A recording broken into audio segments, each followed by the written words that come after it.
नमस्कार, मी पूजा विचारे. NDTV मराठीमध्ये आपल्या सर्वांचं स्वागत. गेल्या बऱ्याच दिवसांपासून एका शॉर्ट फिल्मची जोरदार चर्चा आहे. ही शॉर्ट फिल्म ऑस्करसाठी क्वालिफाय झाली आहे. नेमकी शॉर्ट फिल्म आहे काय? ह्याची संकल्पना कुठून आली? नेमकी काय आहे ही शॉर्ट फिल्म? हे सगळ्या प्रश्नांची उत्तरं जाणून घेणार आहोत याच शॉर्ट फिल्मची नायिका प्रियंका झिमसे हिच्याकडून. वेलकम प्रियंका, तुझं NDTV मराठीमध्ये खूप स्वागत आहे. आणि सुरुवातीलाच अभिनंदन, तुझ्या शॉर्ट फिल्म ही क्वालिफाय झाली आहे ऑस्करसाठी. मला तुला पहिलंच विचारायचं आहे की सर्वांचं ड्रीम असतं की आपली फिल्म ही ऑस्करला जावी. तुझी पहिली शॉर्ट फिल्म ही ऑस्करला गेली, नेमकं तुला कसं वाटतंय? ॲक्च्युली मला खूप छान वाटतंय, कारण आत्तापर्यंत मी सगळं कमर्शियल करत आले आणि आपल्याला ॲज अन ॲक्टर आपण इतकं मन आणि इतकं एक अनुभव आल्यानंतर एवढं मन ओततो एका कॅरेक्टरमध्ये की आपल्याला वाटतं की एक असा काहीतरी आगळा वेगळा कॅरेक्टर करायला पाहिजे ज्याच्याने ना लोकांच्या मनामध्ये एक इम्पॅक्ट बसला पाहिजे. सो तो मी गेले 2-3 वर्ष खूप विचार करत होते की असं काहीतरी करायचं आहे that will create an impact on a society, that will create an impact in people.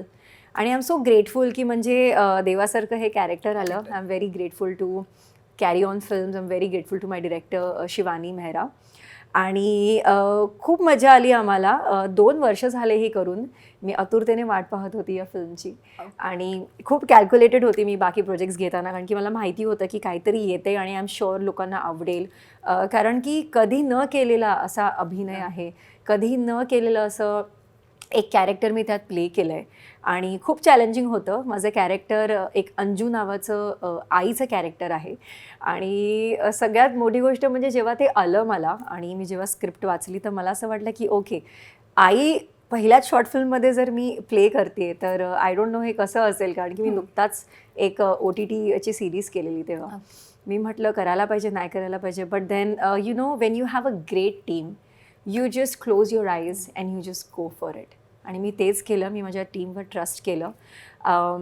Amazing team, amazing cinematographer. आम्ही सगळ्यांनी खूप मेहनत केली ह्याच्यावर आणि खूप छान वाटतं आहे. मला असं वाटतं की कुठे ना कुठेतरी प्रत्येक ॲक्टरला एक आपल्या कामाच्या व्हॅलिडेशनची गरज असते. आणि मला असं वाटतं की माझ्या कामाचं व्हॅलिडेशन मला मी राणी माझ्या या शॉर्ट फिल्ममधून मिळालं आहे. आणि आय एम व्हेरी ग्रेटफुल की लोकांना ते आवडतं आहे. ऑल ओव्हर द वर्ल्ड आणि इंडियामध्ये आम्ही जेवढे पण फेस्टिवल्स करतो आहे सगळ्यांना ते आवडतं आहे आणि खूप मजा येते जेव्हा लोक विचारतात की ही तू आहेस का, पण तू किती वेगळी दिसतेस, यू नो. तर खूप छान वाटतं आहे मला. सगळ्यात मेन गोष्ट हे झालं आहे माझ्यासाठी ॲज अ ॲक्टर की आपण जेव्हा एखादी आर्ट फिल्म बनवतो आणि आपण जेव्हा एका कमर्शियल एरियामधून येतो तेव्हा आपण त्या फेस्टिवलला जाण्यासाठी जेव्हा आपण प्रत्येक फेस्टिवल फिरतो ती फिल्म घेऊन, तर आपण वेगवेगळे दिग्गज फिल्म मेकर्सना भेटतो, ॲक्टर्सना भेटतो.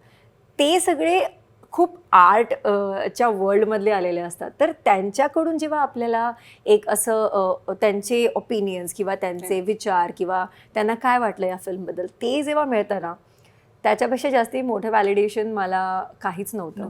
हो. प्रियंका, तुझी ही मी राणी ही शॉर्ट फिल्म ऑस्करला क्वालिफाय झाली आहे. नेमकी या फिल्मची कन्सेप्ट काय की लोकांना हे पाहायला आवडेल ती?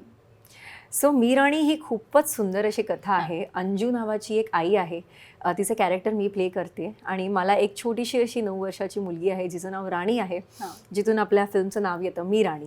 सो दोघांचे एकमेकांबरोबरचा संघर्ष किंवा छोट्या छोट्या गोष्टी जे आई आणि मुलींमध्ये असतात, यु नो.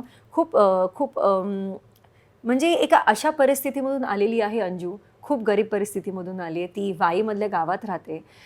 तिचा नवरा मरण पावला आहे. ती एक कामवाली आहे आणि वर्षानुवर्ष एका वाड्यात ती काम करते आणि ती त्या वाड्यात तिच्या मुलीला त्या वाड्यामधल्या मुलांबरोबर ती खेळताना बघते, यु नो. पण तिला पाहिजे की तिची मुलगी तिच्यासारखी न बनता एक इंजिनियर बनावी.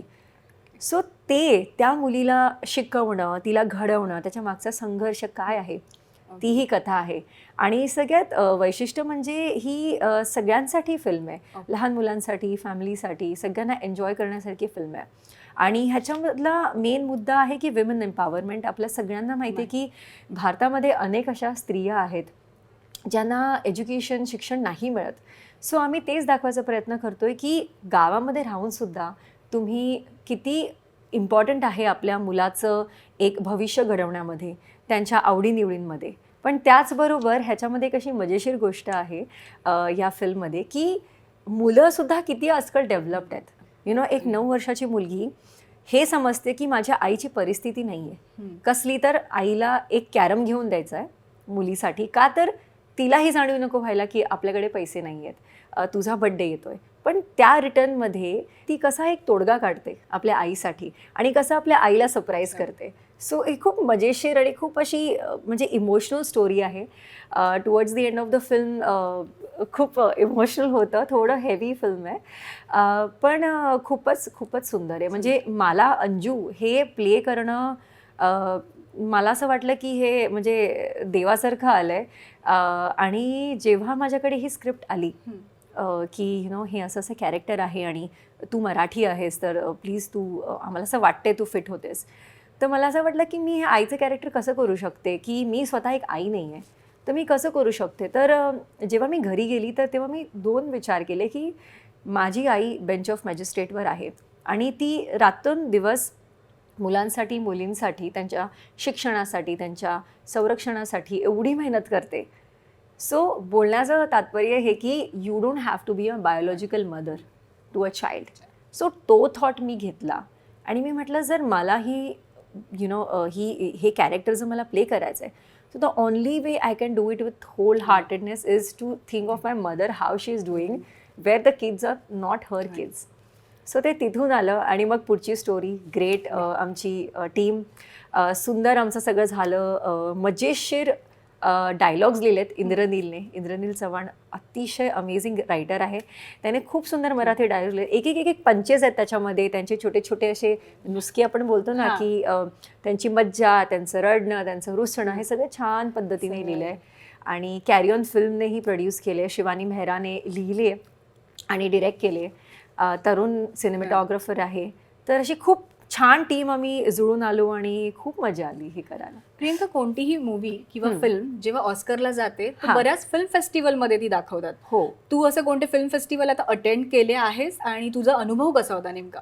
हो, मी ट्राय केलं की मी सगळ्या फेस्टिवल्सना जाऊ, कारण की काय असतं ना, आपण जेव्हा खूप कमर्शियल काम करतो तर आपल्याला असं एक असतं की एक वर्क व्हॅलिडेशन हे नॉर्मल आहे एका ॲक्टरकडून, कारण की आपण एवढं टाकतो ना आपल्या अभिनयामध्ये, आपल्या त्या कॅरेक्टरमध्ये, किंवा ॲज अ पर्सनसुद्धा आपण ते पर्सन सोडून आपण जेव्हा ती एक कॅरेक्टर स्वीकारतो तर आपल्याला थोडंसं एक व्हॅलिडेशन हवं असतं की की कसं झालं माझं काम, काय नाही. तर मला माहिती होतं की ऑडियन्सकडून तर मला येईलच, पण जेव्हा आपण असे मोठे मोठे दिग्गज कलाकार जसं की फिल्म मेकर्स झाले ऑल ओव्हर द वर्ल्ड, किंवा डिरेक्टर्स झाले, रायटर्स झाले, जेव्हा फेस्टिवलच्या माध्यमातून आपण भेटतो त्यांना, तर ते खूप डिफरंट फिलिंग आहे, ती खूप डिफरंट एक्सपिरियन्स आहे. त्याच्यातून मला असं वाटतं की माझी इतकी ग्रोथ झाली, लाईक थँक्स टू मीर, आणि मला खूप छान लोकांशी भेटता आलं. साऊथ एशियन फेस्टिवल सिॲटलमध्ये होता, तो मी अटेंड केला. तिथे आमची स्क्रीनिंग होती. तिथे पाकिस्तान, बांगलादेश, इंडिया, श्रीलंका, खूप मोठे मोठे फिल्ममेकर्स आले आणि तिथे स्क्रीनिंग जेव्हा झालं तेव्हा मी खूप रडली ॲक्च्युली, कारण की एवढ्या मोठ्या स्क्रीनवरती स्वतःला आपण जेव्हा बघतो आणि आपण कुठे ना कुठेतरी बघत असतो की काय वाटतंय, मग ते हसणं, रुसणं, ते जे पॉजेस असतात फिल्ममध्ये, आपण वेट करतो की व्हॉट इज द रिॲक्शन. ती मला खूप मजा आली. आणि सगळ्यात मजेशीर गोष्ट तर जो ऑडियन्सचा क्वेश्चन अँड आन्सर राऊंड असतो आफ्टर द फिल्म, त्यांच्याकडे एवढे उत्सुक प्रश्न असतात की हे कसं केलंस, ते कसं केलंस. पहिला प्रश्न हाच असायचा की ही तू आहेस का? मी म्हणते हो. मला याच्यावरच तुला विचारायचंय, तुझी भूमिका, त्या सिलेक्शन झालं या फिल्मसाठी, तुला आयडिया होती की तुला एका आईची भूमिका करायची, एखाद्या मुलीला सांभाळण्याची, किंवा काय तू एक्झॅक्टली अपोजिट भूमिका साकारतेस ह्या फिल्ममध्ये, तर आयडिया होती ह्याच्याबद्दल? खूप छान प्रश्न आहे. ॲक्च्युली माझा मित्र आहे शुभम सिंग, तो ह्याच प्रोजेक्टवरती क्रिएटिव्ह पण होता. तोही एक अमेझिंग फिल्ममेकर आहे. त्याने लास्ट इयर त्याची स्वतःची फिल्म हायवे नाईट्स ऑस्करला शॉर्टलिस्ट झालेली. सो तो ह्या प्रोजेक्टवरती ॲज अ क्रिएटिव्ह होता. तर त्याने मला फोन करून सांगितलं की प्लीज तू हे ऑडिशन कर, मला असं वाटतंय तू ह्या कॅरेक्टरमध्ये बसतेस, बाकी आपण वर्क करू. मी म्हटलं चलो ठीक आहे, एवढा कॉन्फिडन्स आहे तर मी करते. सो मग जेव्हा एखादं कॅरेक्टर मला येतं ना, तर माझा एक स्वतःचा होमवर्क असतो, बॅक स्टोरी, की काय असेल ही, कुठून आली असेल, काय तिच्या मनात असेल, का हे करते. It's a very normal process so मी ती प्रोसेस फॉलो केली आणि मी विचार केला की कुठल्या गावातली असू शकते ही, जर ह्यांना वाईला शूट करायचं तर मी विचार केला की थोडं सातरकर एक टोन घेऊ, त्याला. टोन घेऊ हा, आपण. हा. आता मला येत नाही. सो मला इंद्रनीलने, जो रायटर आहे, Okay. डायलॉग रायटर आहे, त्याने मला खूप मदत केली की हे भाई अच्छा. असं पकड, ते तसं पकड. आणि फॉर सम रिझन त्यांना ते खूप आवडलं, कारण की माझी अख्खी टीम नॉन महाराष्ट्रीयन आहे. Non-Maharashtrian आणि So they are त्यांना like, सगळं wow, वेगळं. हे काय आहे, आपण हेच करूया.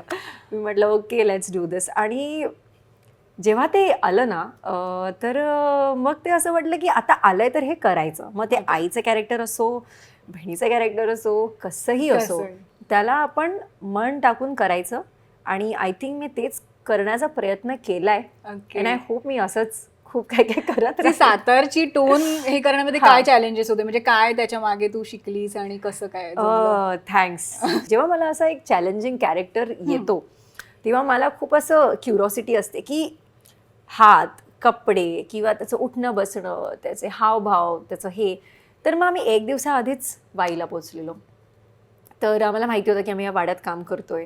आणि तर मग मी जाऊन गप्पा मारल्या त्या आजींबरोबर. ती बघितलं की त्या चुलीपाशी कशा बसतायत, ऑब्झर्व केलं. ते मला बघत बसले की ही मला अशी का बघते. पण मजा आली मला ते सगळं बघण्यात. आणि आय थिंक मी ते within a day or 2 pickup केलं. ते कसे बोलतायत, काय बोलतायत, हाक कशी मारतायत, किंवा त्यांचा टोन कसा आहे, ते खातायत कसे. एक सुपलीचा एक सीन आहे, त्याच्यामध्ये मी असा टॉप शॉट आहे ज्याच्यामध्ये मी सुपलीने सगळं निवडते. इझी नाही आहे, कारण की आपल्याला ते न जमणार हा, आहे. बरोबर. मग ते उठताना ती साडी कसं करणं, हा. मग ती निसरणं, मग ती जर तुम्हाला चूल, मग ती कसं फुकणं, हे सगळंच चॅलेंजिंग खूप असं. चॅलेंजिंग होतं. पण मला नाही वाटलं की बघून मला ते करता आलं. एक खूप सुंदर सीन आहे ज्याच्यामध्ये ती अंजू आपल्या मुलीला सांगते की आता तू झोपायचं ह्याच्यानंतर. पण ती झोपत नाही, ती खेळते त्या ह्याच्याबरोबर, तिच्या सोंगट्यांबरोबर. तर ती चिडून ना ती फेकते. तर तो सीन माझ्यासाठी एवढा इमोशनल होता, कारण की मला असं वाटलं की मी हे काय केलं, ॲज अ मदर मी असं नाही करू शकत. तर तो सीन मध्ये मी जेवढी रडले, त्याच्यानंतर तो सीन कट झाल्यावर पण मी खूप रडत होती की my god, being a mother as a character is not easy. आपण कुठलंही कॅरेक्टर प्ले करू शकतो, पण एक आईची भूमिका एक्झॅक्टली, साकारणं. मला तुला हेच विचारायचं. प्रियंकाची अशी ओळख की बोल्ड आणि मॉड, आतापर्यंत वेगवेगळ्या भूमिका साकारल्यास, त्याच्यामध्ये एकदम प्रियंका म्हणजे पाहिली की बोल्ड आणि मॉड अशी मुलगी Right, दिसते. right, right. पण एक्झॅक्टली मी राणी ह्या शॉर्ट फिल्म मध्ये तू एक आई, एक चॅलेंजिंग भूमिका साकारलीस. याच्या नंतरच्या भूमिका साकारताना किंवा ही साकारलेली कसा फायदा होईल तुला, आणि कसं वाटतंय तुला हे चॅलेंजिंग भूमिका साकारताना? मला असं वाटतं की जेव्हा ती भूमिका मी साकारत होती ना, म्हणजे जेव्हा शूट आमचं चालू होतं, तेव्हा ते कुठेतरी म्हणतात ना, जेहन में आ जाता है, हां. ते आलेलं. आणि मी फुल ऑटो पायलट मोडमध्ये होती. मग ते तुम्ही मेथड बोलू शकता किंवा काही बोलू शकता, माझ्याकडे त्याचे वर्ड नाही आहेत. पण मी खूप त्या कॅरेक्टरमध्ये अगदीच घुसलेली. म्हणजे मला ते 5 दिवस अजिबात नीट आठवत नाही आहेत. मी जे काय करत होती, मला त्याच्यातच मी फिरत होती. ही माझी मुलगी आहे, माझं हे काम आहे, मला हे करायचं आहे. तर मला असं वाटतं की कुठे ना कुठेतरी मी ॲज अन ॲक्टर हे समजले की I have a potential to do anything that is either inspiring, encouraging or as a trend setter.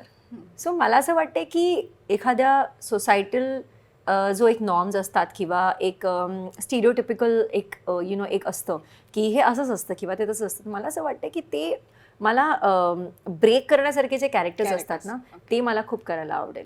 किंवा anything related to women empowerment, किंवा bringing a change in the society, or to be a voice for something. तर मला वाटते ते मला चांगलं जमू शकतं. तर ते मला समजलं की ओके, आता हे झालं, आता इथे हा आपला नवीन टप्पा. मग तो हा की विचार नाही करायचा की काय काय कॅरेक्टर करायचं वगैरे. बरोबर. कॅरेक्टर नसून त्याचा उद्देश काय आहे, स्टोरी काय Story आहे, काय. आणि आपण किती लोकांपर्यंत पोचतोय आणि लोकांना ते कितपत जमतंय, आवडतंय, त्याची सुद्धा क्षमता. सो मी असं ऐकलंय की ही शॉर्ट फिल्म एका उद्योगपतीच्या ट्विटनी संकल्पना म्हणजे त्याची हो. उदयास आली. नेमकं ते ट्विट काय होतं आणि कसं जमलं हे सगळं डायरेक्टरला आणि सगळ्याला? हो, म्हणजे खरंच खूपच सुंदर एक असं ट्विट होतं. आणि त्यांनी एक जमिनीवरती असे गावातले काही मुलं बसलेत, त्यांनी ना जमिनीमध्ये कॅरम आखलाय आणि त्याच्यामध्ये आपले बिस्लेरीचे बिल्ले किंवा वेगवेगळ्या झाकणं हे त्याच्याने ते सगळं आखून आखून. खेळतायत. आणि तो तो फोटो इतका पॉवरफुल आहे. आणि तो फोटो जेव्हा माझी जी डिरेक्टर आहे शिवानी मेहरा, तिने जेव्हा बघितला तर तिच्या डोक्यात अशी एक संकल्पना आली की मी लिहिणार ह्याच्यावरती काहीतरी. आणि आय एम सो ग्रेटफुल की त्या एका ट्विटने आम्ही as a team we are trying to bring a change. We are trying to bring a change in a way की मुलांचं एज्युकेशन महत्त्वाचं आहे, किंवा एका मुलीचं असणं, तिचं अस्तित्व असणं हे नाही आहे की ती मुलगा नसू शकते, किंवा असं अर्थ नाही आहे की ती एखादा वंश चालू नाही शकत आहे. सो मला वाटते ते कुठे ना कुठेतरी एक एक डॉट्स जुडले गेले. मग अंजूसारखी आई आणि तिचा संघर्ष तिच्या मुलीसाठी, राणीसाठी, ती कसं त्या कॅरममध्ये क्वीन असते. सो ती कसं त्या carrom is a life. So त्या कॅरमची क्वीन म्हणजे तिच्या आयुष्याची क्वीन कोण? तर राणी. या फिल्ममध्ये एक असा महत्त्वाचा मेसेज असा आहे की क्वीन हे एक ॲटिट्यूड आहे. आपण राणी असणं हे बँकेत खूप पैसे किंवा आपल्याकडे खूप मटेरियलिस्टिक गोष्टी आहेत असं नाही. तर आपण काय करतो ॲज अ माणूस, आपण काय आहोत, किंवा आपण सोसायटीसाठी काय ब्रिंग करतोय चेंजेस, किंवा आपण समोरच्याच्या भावनांना किती महत्त्व देतो, किंवा आपण आपल्या मुलांसाठी किती संघर्ष करतो. I think this is the real richness. आपण ॲज अ माणूस काय आहोत ना, ते रिअल रिचनेस आहे. And I think that is the message. Priyanka, थोडा वेगळा प्रश्न. आई जज आणि वडील वकील असं असताना विरोध होतो बरेचदा. मग तू या क्षेत्राकडे कशी वळलीस आणि घरातून कसा रिस्पॉन्स, कसं सपोर्ट, काय सांगशील माय गॉड, फुल सपोर्ट. म्हणजे ते म्हणतात ना ब्लॅक अँड व्हाईट की दुनिया में रंगीन कोई अगर सितारा मिले तो बस चल पडते. तर माझे आई वडील खूप उत्सुक असतात की काय नवीन होतंय ते. प्रत्येक इनफॅक्ट मी राणी आम्ही जेव्हा वाईला शूट करत होतो तेव्हा त्यांनी मला न सांगता कुणाला तरी सांगितलेलं प्रोडक्शनमध्ये, हो इंद्रनीलला सांगितलेलं, माझा डायलॉग रायटर, की आम्ही येतोय, तिला सांगू नको, आम्हाला खूप बघायचं कसं शूट आहे. आणि मी अशी व्यक्ती आहे ना, मला पाहिजे असं सेटवर कोणीच नको, मला माझ्या कामात फोकस करून द्या. तर ते आले आणि ते असे बसलेले 9-10 तास. मी म्हणते की जा, म्हणजे आता मला काम करायचंय. मग ते हे काम असो किंवा कुठल्याही माझा वेब सिरीजचं शूट असो. नुकताच मी एक ॲड केली, तिकडे सुद्धा माझी आई आली. सो त्यांना खूप उत्सुकता असते की काय नवीन करते, आणि ते पाठव, व्हॉट्सॲपवर पाठव, काय केलं. सगळ्या फ्रेंड्सना, माझ्यापेक्षा जास्ती माझ्या आई वडील फेसबुक, सोशल मीडियावरती एवढे ॲक्टिव्ह आहेत. आणि मला असं वाटतं, आवर्जून सांगायची सगळ्यांना अशी इच्छा आहे की जर तुमची मुलंसुद्धा ह्या क्षेत्रात असतील ना, तर जेव्हा पॅरेंटल सपोर्ट मिळतं तर तुम्ही एक वेगळ्याच रीचवर जाता. तुमचं प्रोग्रेस किंवा तुमचं सक्सेस खूप मॅटर करतं जेव्हा तुमचे लोक तुम्हाला सपोर्ट करतात. सो मी खूप ब्लेस्ड आहे की माझी मम्मी आणि माझे पप्पा म्हणजे एवढे सपोर्टिव्ह आहेत. नॉट जस्ट देम, बट नुकताच माझ्या भावाचं लग्न झालंय आणि त्याची बायको देखील तेवढीच उत्सुक असते. फुल सपोर्ट अगदीच. म्हणजे त्यांना पाहिजेच असतं. आता सुद्धा मी म्हटलं मी जाते, तू एक छान अभिनेत्री आहे, वेब सिरीज म्हणून, ऍड, सगळीकडे तू काम केलंस. पण तुझे बरेच आम्ही रील्स पाहिले आहेत की तू एक छान उत्तम डान्सर पण आहेस. तुझे ते रील्स व्हायरल पण होतात. तर म्हणजे डान्सकडे तू हॉबी म्हणून बघतेस की तुला असं खूप आवडतं ते करायला? आणि डान्स व्यतिरिक्त तुझं अजून कोणत्या प्रोफेशनमध्ये असं तुझं करिअर आहे असं? सो डान्स ॲक्च्युली झालं कारण की मला ॲक्टिंगपासून थोडंसं एक एस्केपिझम मागतो ना आपण, की अरे खूप झालं आता मी काय करू, तो जो टाईम आहे तो कसा इन्व्हेस्ट करू. तर कोण रीडिंग करतं, तर मी म्हटलं की ॲडव्हेंचर्स पण करते मी, ऑफकोर्स मी ट्रेक्स. पण डान्स असं आलं की 2018 खूप जास्ती ट्रेंडिंग चाललेलं बचाता. मी बचाता लॅटिन डान्स फॉर्म करते, मी किझोम्बा करते, तो क्युबन आहे. तर तेव्हा असे मी खूप व्हिडिओ व्हायरल्स बघायची. एवढं सोशल मीडिया तेव्हा नव्हतं आणि यूट्यूबवरती मी 2-4 व्हिडिओज बघायची, त्यांना फॉलो करायची. तेव्हा मी नवी मुंबईला राहायची फॅमिलीबरोबर, आता मी जुहूला असते. तर मी असं ठरवलेलं की जेव्हा मी मूव्ह आउट होणार ना घरातून, मी पहिले हा डान्स फॉर्म शिकणार. आणि असंच झालं. ज्या दिवशी मी मूव्ह झाली दुसऱ्या दिवशीपासून मी लिटरली तो डान्स करायला शिकायला लागली. माझं काम, माझं सगळं चालू असायचं. पण एक कला, जेव्हा एक कलाकार असतो ना त्याच्यामध्ये एक रिदम असली पाहिजे असं मला वाटतं. तर ती रिदम जर माझ्या अंगात कोणी लाईफ ठेवली तर दॅट इज बचाता आणि किझोंबा. आणि मग ते ॲज अ हॉबी म्हणा किंवा ॲज अ एक्सरसाइज म्हणा, ॲज अ कार्डिओ एक्सरसाइज म्हणा, ती कुठे ना कुठेतरी लोकांना ते आवडायला लागलं. आणि लोक विचारलेली की ओ आता नेक्स्ट तू काय शिकणार आहेस, काय व्हिडिओज वेगळ्या म्हणजे मी ऍक्टर आहे मी डान्सर नाही आहे. सो मी म्हटलं ओके जर एवढंच आवडतंय तर आपण अजून शिकूया आणि आपण थोडंसं काहीतरी त्याच्याबद्दल काहीतरी करूया. मग त्यामुळे मला मग एक डान्स नंबर आला झीकडून. तर मी म्हटलं चलो तो एक फिल्ममध्ये केला. नुकताच मी एक फिल्म केली आहे, त्याच्यामध्ये मराठी फिल्म आहे आणि त्याच्यामध्ये फर्स्ट टाइम मी बचाता डान्स करते. So this is going to be a first film. So मला खूप नवल वाटतं की एखादी आपण आवड निर्माण करतो आणि ती आवड कशी म्हणजे आपल्या करिअरमध्ये आपल्या लाईफमध्ये एक इम्पॅक्ट क्रिएट करतं आणि how it becomes like a life to you know and then you are just surrounded with that and people know you for that. So I think हे ॲज अ कलाकार मला खूप मजा येते. हो. तू अभिनेत्री परत डान्सर, या व्यतिरिक्त पण तुझ्याबद्दल एक गोष्ट ऐकली आहे, तू एक व्यावसायिका पण आहेस. हो. त्याबद्दल काय सांगायला आवडेल? सो नुकताच मी आणि माझ्या भावानी काही 2 रेस्टॉरंट स्टार्ट केले. एक प्रभादेवी आणि एक खारघरला आहे. आणि खूप छान वाटतं म्हणजे आपलं लोकांना खायला घालायचं आणि जंक द्यायचं असं नाही बोलायचं मला, I don't want to promote junk, but मजा येते जेव्हा म्हणजे मी स्वतः क्युलिनरी स्टुडंट आहे. मी दादर केटरिंगमध्ये क्युलिनरी शिकले. त्यानंतर मी पोस्ट ग्रॅज्युएट केलं मॅनेजमेंटमध्ये बिझनेस. सो मला फूड आणि बिझनेस या दोघांचं नॉलेज असल्यामुळे मी म्हटलं चला आपण काहीतरी करूया. आणि तिन्ही गोष्टी कसं मॅनेज होतात सगळं छान मस्त. जेव्हा हे नाही तेव्हा हे ऍक्टिंग हे माझं पॅशन आहे. पण कुठे ना कुठेतरी स्वतःला आपण स्टेबल करायला किंवा मेंटली आपण थोडंसं विचार करतो ना की what will make me secure as a person. So you have to have something at a given point. So मला वाटलं की तो माझा टाइम आलाय आणि आता I should start something that is not a plan B, because plan B is always not a good option that makes you lazy. So हा plan B नाही आहे, हा आहे चाललाय. माझं काम आहे अभिनय आणि मी ते करत राहणार आहे.